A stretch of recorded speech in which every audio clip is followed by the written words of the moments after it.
Okay, good evening. Thank you. Thank you.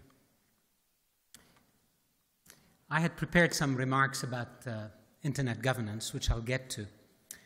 But having listened to all of you, I really would like to say something first that I didn't anticipate.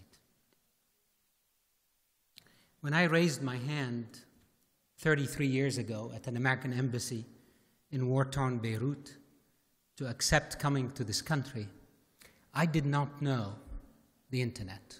I had no clue what it will bring me to. I arrived here and I lived in the basement of our church in Pasadena, California.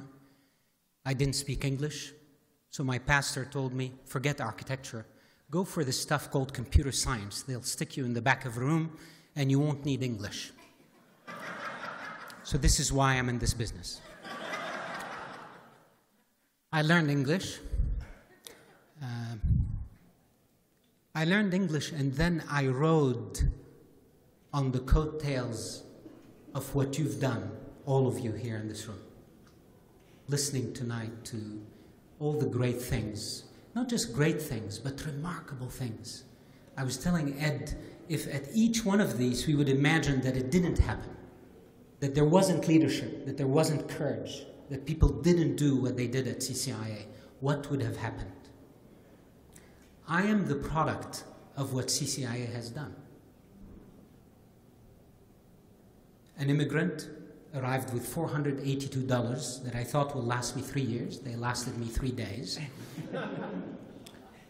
And then I built myself in this country, in this great country of opportunity, building my companies until IBM bought my third one a few years ago.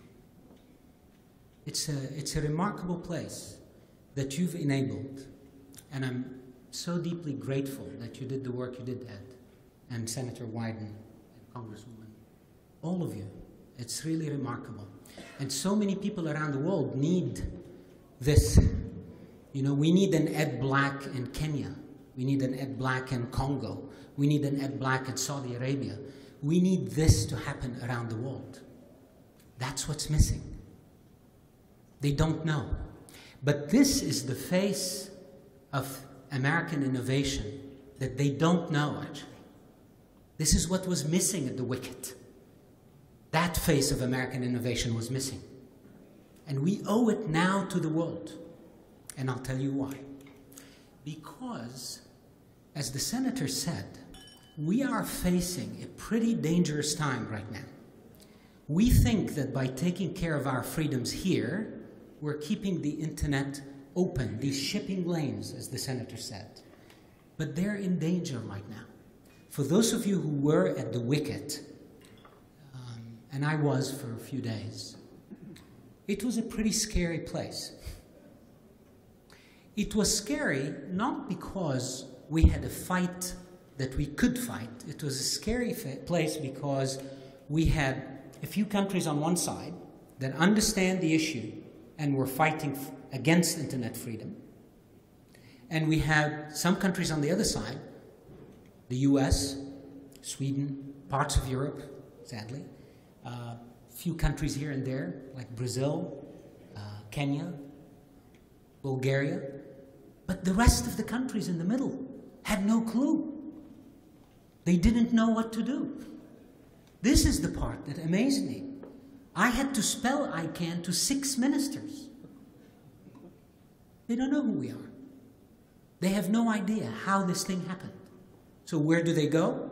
Where they know how to go. Where to go? They went to the ITU, where they can raise a hand and make a decision. We were this close from taking all the work of ICANN, all the management of the critical resources of the internet, because the chairman several times said, hey, let me take the pulse of the room. And people would raise their hand, and suddenly you'd say, okay, we'll put that in the treaty. Section 3.8, written by Russia, was this close to take everything we do that guarantees this thing stays open in the numbers and the names of the internet. It would have been part of a treaty, and frankly, I would have been spending my time right now, not with you, but with international lawyers to figure out how we're going to continue working past January 2015. It was this close. And now we have another event in May, the WTPF event, organized by the ITU. And Secretary Touré just sent me another invitation to open that event. And again, I'm back into, do I go or do I not go? Well, let me tell you what I'm going to do.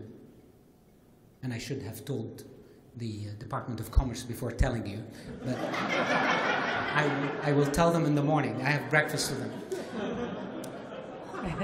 But I'm going to go because I want to lean into this community. I was in London a few days ago and I invited many of the telecom companies that went to the wicket and tried to change the way it works. Deutsche Telekom, France Telecom. Spent a day with them. Many of them had never met us. We never engaged with them. This is a time of engagement. This is a time not to focus on Washington and Brussels alone, although these need to be watched all the time, but the rest of the world, where they're all trying to copy what we've done. I was in Addis Ababa a week ago at the African Union meeting with the commissioner. If you've been to Addis, Addis is shambles. In the middle of Addis, there's this massive complex, shining brand new complex, the African Union. And I was on floor number 50 or something with the commissioner, and she tells me, you know, this whole complex was built by the Chinese for free. Everything. We just asked them, could you build it for us? They said, yeah, we'll build the whole thing for you. But she said, they can give us all their money, but most Africans love America. That's what she told me. And I said, why? She said, because that's who our kids want to copy. That's where they get inspired. So the innovation that brought me here from the slums of Beirut, where I was fighting with my brothers to stay alive, the innovation that you enabled is what the world needs. And that's the message we should take. It's not about internet freedom only. For them, it's about internet opportunity. Look at Kenya. They focused on this. It's now 20% of their GDP. That's remarkable. South Africa focused on the internet. Today, it's bigger than mining for them. No one says that. It's bigger than mining in South Africa, this economy, the digital economy. These are the stories we must tell. And we must go to the world, Ed. We must go to the world. They're waiting for this message. And they're hearing me. I did 11 countries in the last 29 days, and I won't stop. And all of us should invest in going. I invited 180 people in Africa, ministers, heads of telecommunications agencies, business people, and I spent 2 days with them. And every minister that came said, I'm changing my position. I'm going to come to ICANN, ISOC, the RIRs, IETF, and that's where I'm putting my money and my time. It takes effort. It takes engagement. ICANN is committed to this. Not just me. All of ICANN is committed to this. Our great team is spanning around the world. We just hired the CEO of Hill & Knowlton in Europe, Middle East, and Africa. We hired the ex-minister of telecommunications in Egypt who got Africa for us. We are hiring people that can take ICANN to the world. I'm taking our headquarters in LA and I'm splitting it in 3 to Istanbul, Singapore, LA, so we can serve the world from the world, not from LA. They want us there. They want us near them.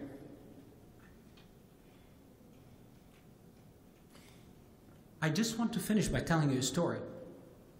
I have a friend in LA who spent a year remodeling his beautiful house near the beach.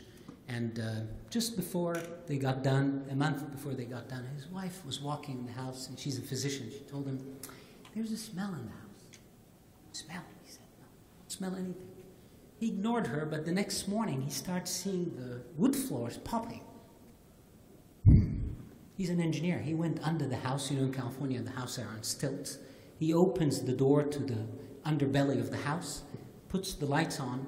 It was rotten, entirely rotten. Brings the experts. They come in. They found a pinhole in a water pipe, in a hot water pipe, that completely undermined his house. He had to redo the whole thing. I tell you this because global internet governance is the pinhole under our industry. We all want to enjoy the great fruits, including I, of this industry. But if we don't watch for that pinhole, and the pinhole is there, we saw it live at the Wicket, we will all be very sorry in a few years, because the internet, unlike shipping lanes, is truly global. On the positive side, when people ask me, why am I doing this? Why did I accept this role at ICANN? Because I sincerely believe the internet is one of the last things that unites the world. So much divides us. Even religions divide us. But the internet unites us. The biggest dream of the kids I saw in Kenya is to save enough to buy a $50 device that can get them on the internet. That's their biggest dream. So let's keep this open, and let's keep it one. So when the Chinese vice premier speaks in Budapest at the security conference saying, China needs internet sovereignty, and we already have a route parallel to ICANN's in China, threatening that at any time they could have their own route, their own internet, which of course, in my opinion, they will not do, because the benefits of the internet, open, one, is theirs and ours and everybody's. Thank you.